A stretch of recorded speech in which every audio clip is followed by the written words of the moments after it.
Welcome back to Close Up. Who's the real conservative running in the 2nd District GOP primary? It's a question a lot of Republicans are trying to sort out right now. And today, one of the candidates who lays claim to that title is here. Bob Burns. Bob, thanks for joining us. Thank you for having me. We appreciate it. So make the case. What makes you the conservative choice in District 2? Well, I mean, I've definitely been out there the longest talking about a lot of the issues. You know, I'm definitely very conservative on a lot of the issues that are important to New Hampshire conservatives and Republicans. The Second Amendment has always been a major issue and cornerstone of all of my elections. I'm pro-life, which has also been a cornerstone of my elections. I've been fiscally conservative, and I've definitely worked for some of what we've considered the more conservative Republican candidates for president, like Mike Huckabee, Newt Gingrich, and Donald Trump.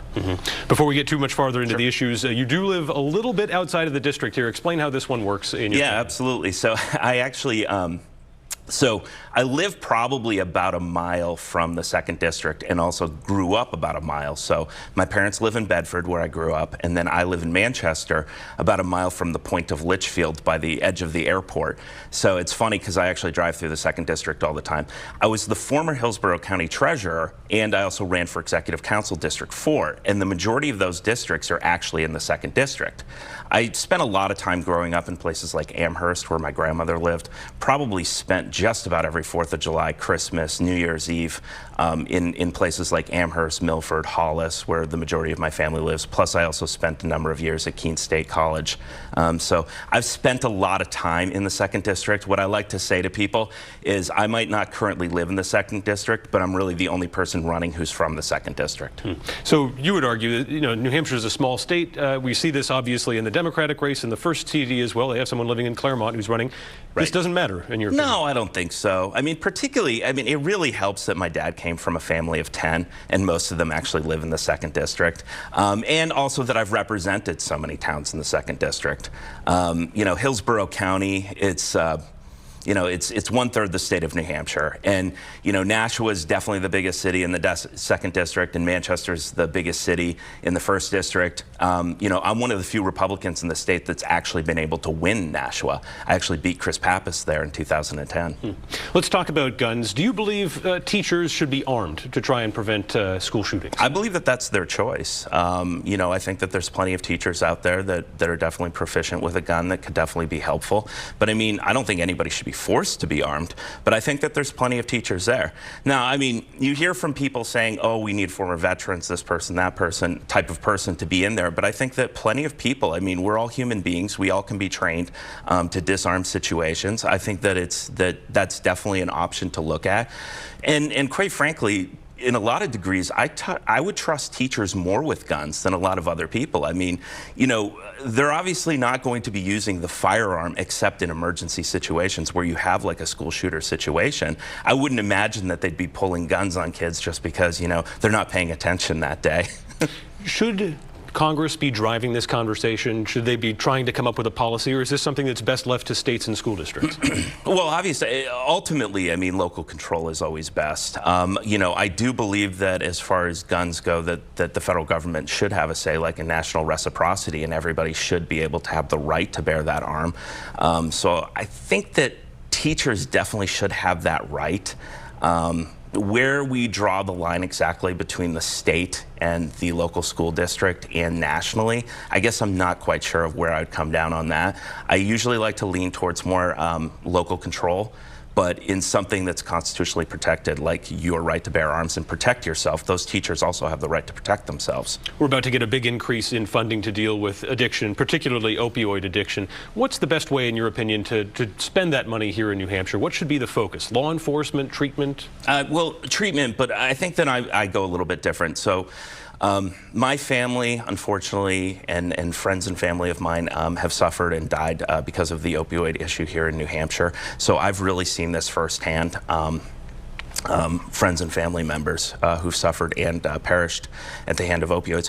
One of the things that I've seen that's been the most successful is not a lot of the drug type of treatment centers that we're running today, but most of the people that I see are successful have been through like exercise. I definitely think that we should be pushing people more towards like almost like boot camp opioid treatments.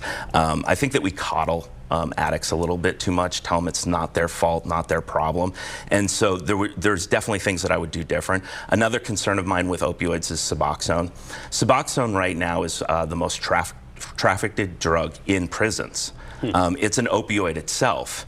And actually, it's now a gateway drug for a lot of high school kids and younger people who aren't addicted to like heroin and fentanyl. They actually become addicted to Suboxone first. And I see a lot of this national rhetoric driving to giving more access to Suboxone. And I actually we're seeing a lot more people becoming addicted to opioids who are starting on drugs like Suboxone. So I think it's dangerous just to throw money at a situation or to like say that we need more Suboxone or more drugs on, because I mean, it sounds ridiculous. Like we need more drugs and more opioids to cure the opioid process. I definitely think Suboxone has its part in there to help drug addicts get off of the drug, but we shouldn't be just handing it out like candy. When President Trump was here earlier this year, the big headline was that he was suggesting that drug dealers should face potentially the death penalty for quote-unquote dealing death. It's not clear he's actually doing anything to try and change that policy, but do you agree with that certain drug dealers should be executed? Well, I'm against the death penalty. But I understand where he's coming from. And not when we say drug dealers, because I think that's a terrible way to put it, just drug dealers, because people start thinking about their local pot dealer, like, hey, man, I don't want to kill him. But these people who are saying fentanyl, particularly they're getting in bad batches from overseas, like China or Mexico or India, wherever it's coming from. A lot of these drug dealers are selling product that they know is likely to kill somebody. Like, if you are selling a product that's likely to kill somebody, you should be brought up on murder charges if you kill anybody with it. You know, we say, oh, somebody's going to take drugs because it's their choice. Last year in New Hampshire, only one person died from heroin alone. Virtually every death was fentanyl related. And it's this synthetic heroin that's coming from overseas. And a lot of this stuff this isn't made by a pharmaceutical company. That's one of the biggest misconceptions out there. It's made by, you know, fake labs over in China. And so a drug dealer gets a bad batch, he starts to see people overdosing from it, dying from it, yet he continues to sell it. Absolutely, the maximum penalty of the law should go against him. Now, personally, I'm against the death penalty. We have the death penalty here. I don't think that we should, but, you know, but I think that definitely murder charges, absolutely. And it's sort of inside knowledge of the pharmaceutical industry. We should say this is part of the family business for you in terms of your family runs a business that does quality control on pills and things like that. From your perspective, regulatory framework with the FDA, what needs to change and what needs to stay the same, particularly when it comes to things like opioids? So the FDA in its original creation absolutely loved their mission statement to make sure that drugs are safe and effective. And absolutely that's what the FDA should do. That prevents people from selling things like snake oil to cure your cancer. But the FDA has come a little watered down, and I think that they need to focus back on their mission statement. You know, under Obama, we've added cigarettes and tobacco products to the FDA, and this has actually really hurt like the cigar industry. Like, it's really difficult to come up with new products now in the cigar industry. And by the way, I'm going to let you on a little secret. Tobacco is bad for your health, and it will kill you. Like, I don't think that the FDA needs to make sure whether tobacco is safe and effective. So I think that they should really focus on the things that they're supposed to be focusing on, safe and effectiveness. And the other thing too is quality control. Sometimes they don't spend enough time making sure that the products that are coming are of a high quality when they're coming from overseas. They spend a lot of time in American factories, but they don't spend as much time in Indian factories.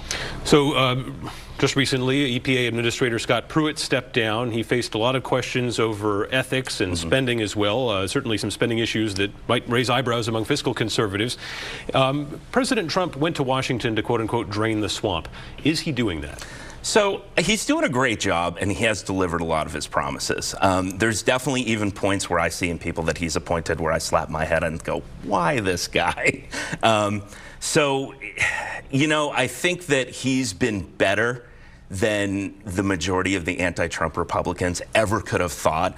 I mean, what we're doing on the Supreme Court, we feel like we're winning every day. Obviously, with some of the appointments, you know, we slap our head and go, hey, this guy's the swamp or whatever. But you also do have to realize I've always been kind of an outside establishment Republican, but also kind of an inside guy because I've always been involved here. Sometimes you need those kind of bureaucratic guys because they are the most qualified to put in there. So, you know, unfortunately, some of the appointments haven't worked out as well as we hoped that they would. And he's appointed some people that we were a little less than excited about. Some people have worked out really well, like Ryan Zinke at the Department of Interior. And then some people have left by the wayside. If elected, would you join the Freedom Caucus in Congress? I don't know. I haven't actually thought about it. I know someone had asked me about that before. I mean, I agree with everything that they stand for. You know, but I've never been that guy that kind of joins groups. So what's this primary going to be about? You have 5, 6, 7 qualified candidates here. Who's going to come out on top and why? Well, I like my chances, and I got into this kind of late. I did some polling, and I looked at the district and stuff like that. And unfortunately, and it is unfortunate, although it works to my benefit, people weren't paying a lot of attention to the race. We saw some of the other candidates. I thought that there would be more of a groundswell of support for them. I didn't see that. I didn't see a lot of fundraising numbers. I looked at the money that they were spending. I didn't see that they were spending it very effectively.